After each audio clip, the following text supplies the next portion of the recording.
Well, I would like to make a quick introduction to our guest speaker, Emily Sinkhorn, who's the Director of the Natural Resource Services Division, right? Did I get that right? At the Redwood Community Action Agency. And I've had the real pleasure and honor of working with her on all things trails. She's amazing, bike advocate, also known as Sprocket Rocket, right? With the roller derby. So without further ado, I'm going to turn it over to Emily to update us about the Annie and Mary Trail Extension. Okay. Well, great. Thank you very much for having me, Carol, and all of the Sunrise Rotary. I want to say Nature Cottery with the City of Arcata has been really leading this project. So we're going to talk about the Arcata, Annie and Mary planning project that the city currently has a Caltrans planning grant for. And so I'm with Redwood Community Action Agency. We're a nonprofit in Eureka. And we've been assisting the city with the outreach for this project. Also part of the project team are Trail People and SHN on the engineering side. And so the goal of this project really is to improve walking and biking safety and connectivity through North Arcata. And so probably as everyone knows, the city has really been focusing on providing walking, biking, non-motorized transportation options within the city.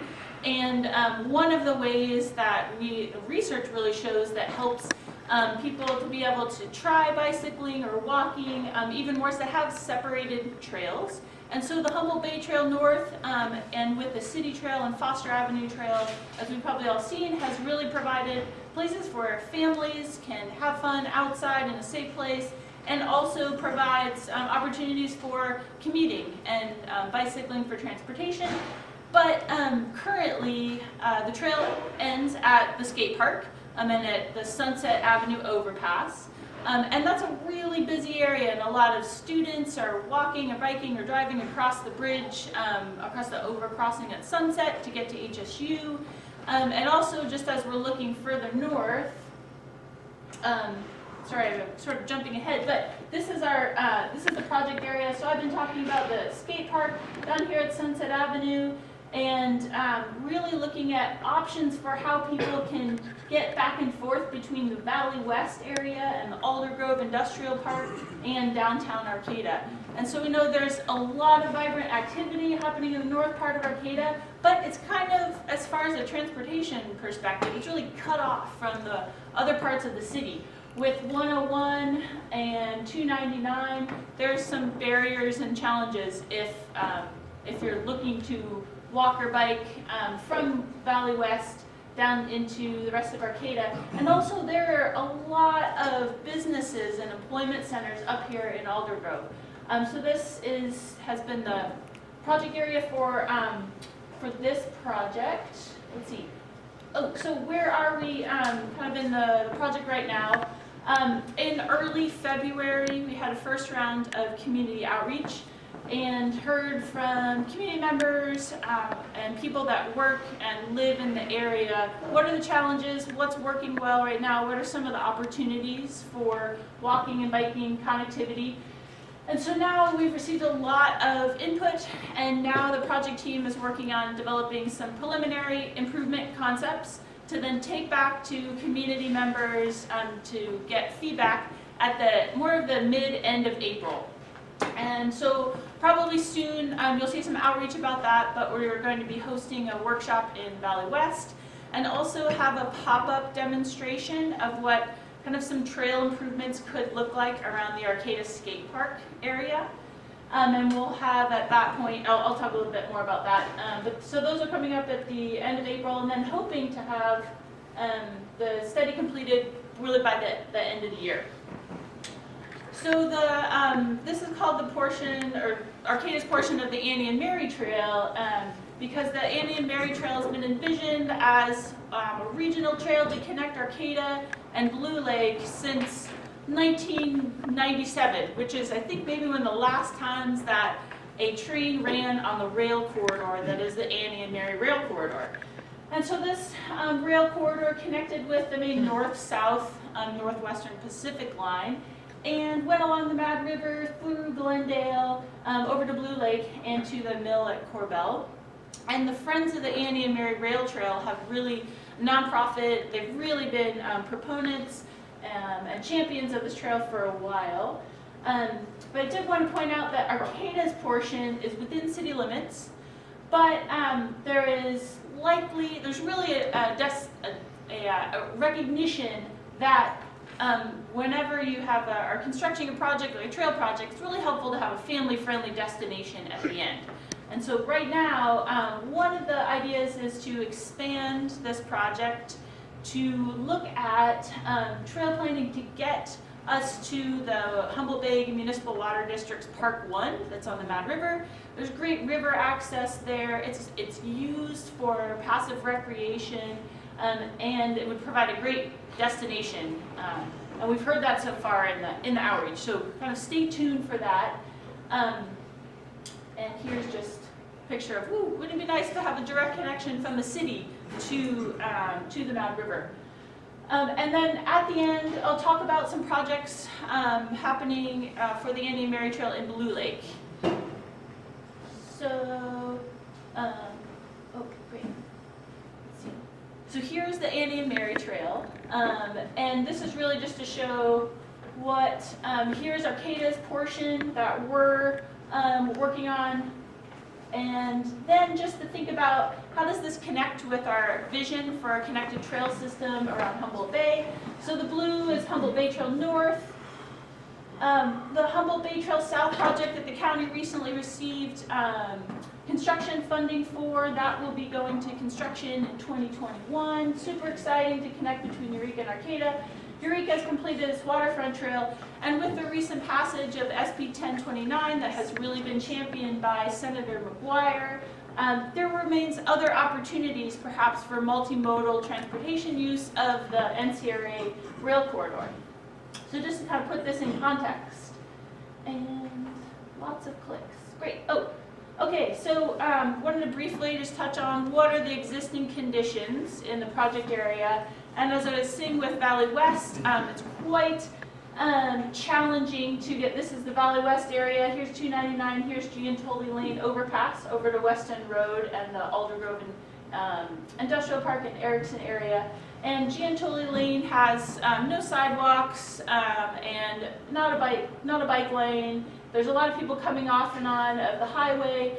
That's been voiced from community members in Valley West as one of the biggest challenges. So here's just some pictures of people kind of traveling in that area. A lot of people do need to travel across here. So this is one of the focuses of this, not just kind of a trail planning effort, but looking at how people in neighborhoods would connect to a trail. So then going south from there is this, again, really important commercial, industrial area of Arcata.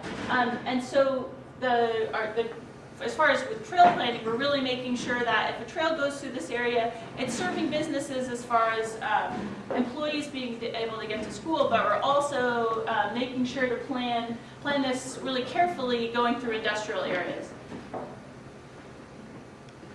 And then going kind of further south from there, we've heard a lot of people say that this is the 101 going over West End Road. It's a really narrow spot, and so there's a lot of people that do bike on West End Road, but a lot of people say this area feels really, really narrow. This is also on West End Road, and this is where the Arcata Ridge Trail comes in, so just thinking of connectivity for trails within Arcata. And this is a photo of, this is the cul-de-sac at the end of LK Wood. And here's the rail corridor, one of the potential corridors for the trail. And this, so we're trying to think about how neighborhoods would connect to the trail. So this could be a potential area, and it's already kind of where people informally have been using that. And then keeping going south, this is the roundabout at St. Louis and West End Road. And there's a great neighborhood connection here to the James Creek Meadows. We want to make sure to have those connections. And then the rail corridor goes past St. Louis Road and the Craftsman's Mall area and ends up here where the Foster Avenue Trail ends. Okay. Great. So we also talked about this area being a challenge, and again, where a lot of people are going back and forth, getting on the highway. There is a sidewalk, but there is a lot of potential conflict points. So that the study will also be looking at what some options are there. We do know there are current bicycle facilities. Here's students on a bike to school day to Arcata Elementary using the Foster Avenue Trail. So there's a lot of use in Arcata of these current facilities. There's also really a rich rail history with the Annie and Mary rail line, and so there's really opportunities for interpretive signs and education. And here's just a photo of the Blue Lake rail depot. So the trail really may look different through different areas. As I said before, the SB 1029 that passed that is transitioning the North Coast Railroad Authority to more of a, to have trails as a priority, really opens up opportunities to not only have rail with trail, but perhaps in areas to also have rail to trail. But also this, this project may use other public rights of way. So this is the city trail through Arcata along Alliance Road, where, so really the trail might use rail corridor or public road right away. So I said, again, in early February, we had a great workshop. It was probably one of the more blustery, hailing 101 was closed evenings, and we still had over 50 people that attended. We also had a survey out for a couple months that nearly 400 people took. So we've received a lot of input, and again, are using those, using that input to create some preliminary designs. And so here's a concept design to kind of get an idea of what the trail could look like going past the skate park. And so again, this is, so probably we're kind of where we are is where Sunset Avenue is, and where the rail corridor is now. This is what a rail to trail could look like. I'm heading north. There are several residences along the rail corridor around the West End Road and St. Louis Roundabout, and the city has had conversations with all of those landowners, and there's definitely an interest in having some fencing or other barriers in that area, and that's just an example of what that could look like. And this again is the 101 overpass around West End Road, where it's really narrow on West End Road. So what could this look like for the trail coming through? Again, these are kind of just ideas. Again, this is along West End Road and more of the industrial area.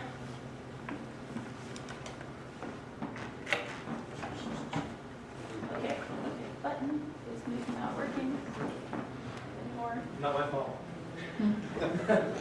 Okay, okay, things happening really fast. Okay, great. So the illustrative designs I was just showing kind of has a standard trail of a 10-foot paved width and 2-foot shoulders. In some places, there may be an opportunity to have more separation of modes or a wider shoulder for running or equestrian use in more of the other areas of the Annie and Mary Trail. So these are things that we'll talk about at our next workshops in April. And great, let's see. So just kind of wanted to show some potential improvements that could happen at Giantoli Lane with a sidewalk and bike lanes, perhaps even a green colorized bike lane.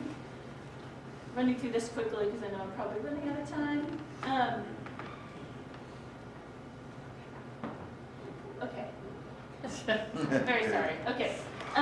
Here's some one concept design for the LK Wood 101 and Sunset area. And one of the main things that a current challenge is there's just a lot of turning movements and users coming users of the roadway coming in different ways, so making it really clear kind of path of travel for bicycles and for cars and people walking. And there could also be a potential for a roundabout, similar as on Samoa Boulevard or more on the west side of Giantoli. So these are some things the city's considering. Great. So also just kind of wanted to share some progress on some other segments of the Annie and Mary Trail. So the City of Blue Lake, a couple years ago, wrote a grant to the State Active Transportation Program for a trail through the half-mile through city limits. So, and they were funded. So this is by the Logger Bar and Del Arte, and this is along Railroad Avenue. And so this is only a half-mile, but it's really exciting because it goes past a lot of the recreation areas in Blue Lake. It's also will be the first phase of the Annie and Mary Trail and will help kind of continue momentum. And that the city is hoping to start construction on that project this summer. So that's super exciting. Here's just a rendering of what that could look like. Railroad Avenue will still be a road, but there's a wider right-of-way along the east side. And then the City of Blue Lake, the county, and Caltrans collaborated on a grant application that wasn't funded in this last cycle, but looking at getting from Blue Lake to Glendale, which is the closest grocery store. And the Annie and Mary rail line kind of runs along Glendale Drive, and it goes through the Kernan gravel operation. It goes past and through a lot of residential areas. And so after a while, the county determined it perhaps might be a more direct and safe and kind of less kind of land use conflicts to have the trail in the 299 corridor to Glendale. And so this was the first time that Caltrans kind of has collaborated here locally with a local jurisdiction to go in together on a grant application. I shouldn't say that. This is the second time. The first time was for the Manila Trail that the county will be constructing in about a year and a half. But this is about 1.7 miles. This is kind of considered phase 2 of the Annie and Mary Trail. It has not been funded for construction yet, but we'll be kind of moving that forward again for future funding opportunities. Okay, great. So just kind of next ways to get to be involved. At the end of April, there will be a community workshop held in Valley West. And also a pop-up temporary infrastructure demonstration of what some trail improvements could look like around the Arcata skate park. The city has a lot of information up on their website, and again, yeah, thank you for your time, and please help spread the word about the project. Thank